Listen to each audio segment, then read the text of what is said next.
प्रदेश में लोकसभा चुनाव में भाजपा की जीत सुनिश्चित करने के लिए भारतीय जनता युवा मोर्चा मोदी सरकार के 10 साल के कार्यकाल की उपलब्धियों को लेकर जनता के बीच में जाएगा। बीजेपी युवा मोर्चा ने इसके लिए पत्रक वितरण अभियान की शुरुआत कर दी है। भारतीय जनता युवा मोर्चा के प्रदेश अध्यक्ष तिलक राज ने शिमला में पत्रकार वार्ता के दौरान कहा कि प्रधानमंत्री मोदी के नेतृत्व में देश में अभूतपूर्व कार्य हुए हैं। 10 साल के कामों को युवा मोर्चा पत्रक के माध्यम से प्रदेश के शिक्षण संस्थानों, बस अड्डों, बाजारों सहित मंडल और बूथ स्तर पर घर घर जाकर लोगों तक पहुंचाएंगे। जनता को देश के यशस्वी प्रधानमंत्री आदरणीय नरेंद्र भाई मोदी जी के 10 वर्ष के कार्यकाल में क्या क्या उन्होंने देश भर में परिवर्तन किया, क्या क्या हमारी उपलब्धियां हैं, प्रदेश की जनता के सामने वो सारा विषय लाने वाला हूं।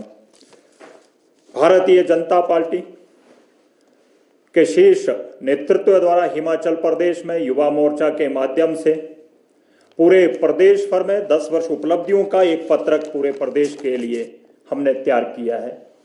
इस पत्रक को युवा मोर्चा पूरे प्रदेश के सभी शैक्षणिक संस्थानों में और बाजार में, चौक चौराहे पर, बस स्टैंड में, जहां भी भीड़ भाड़ वाला इलाका जो है, जहां भीड़ ज्यादा रहती है, ऐसे संस्थानों पर, ऐसे स्थानों पर लोगों को इस पत्रक को वहां पर युवा मोर्चा का कार्यकर्ता वितरण करने वाला है।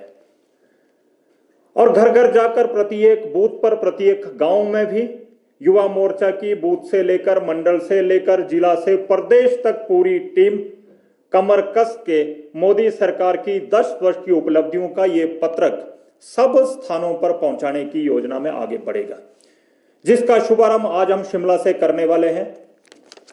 और इस पत्रक में देश के यशस्वी प्रधानमंत्री आदरणीय नरेंद्र मोदी जी ने 10 वर्ष में क्या क्या किया है, वो सारी जानकारी विस्तार से आंकड़ा सहित इसमें दी है।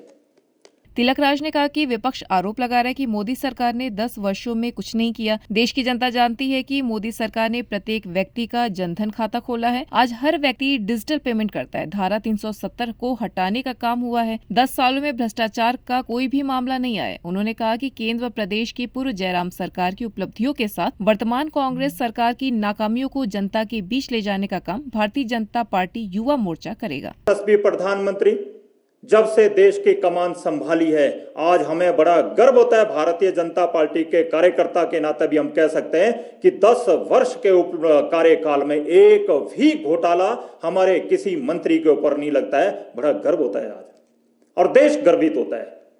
लेकिन कांग्रेस के कार्यकाल में क्या था?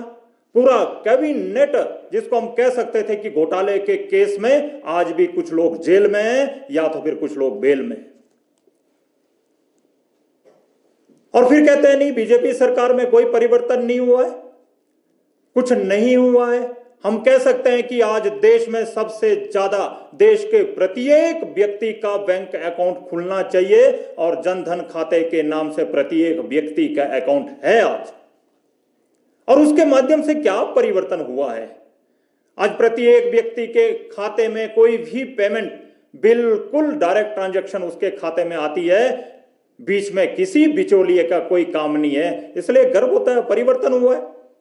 डिजिटल इंडिया की हम बात करते हैं, डिजिटल भारत की हम बात करते हैं। आज गांव का, दूर दराज का बच्चा, बूढ़ा, महिला, किसान, गरीब, कोई भी व्यक्ति आज किसी भी दुकान से कोई कुछ सामान खरीदता है, रेडी पे कुछ करता है, तो मैं आपको बता सकता हूं, रेडी से भी सब्जी कुछ और भी करता है, तो उसकी पेमेंट भी आज उसको पूछता है स्कैनर है क्या।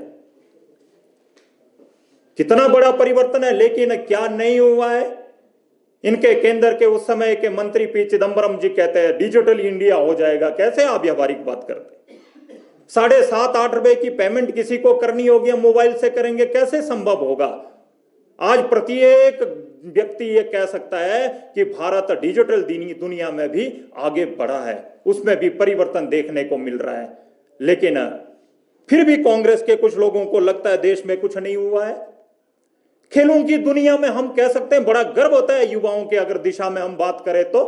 पहले क्या होता था? 70,000 करोड़ का कॉमनवेल्थ गेम घोटाले को हम भुला नहीं सकते।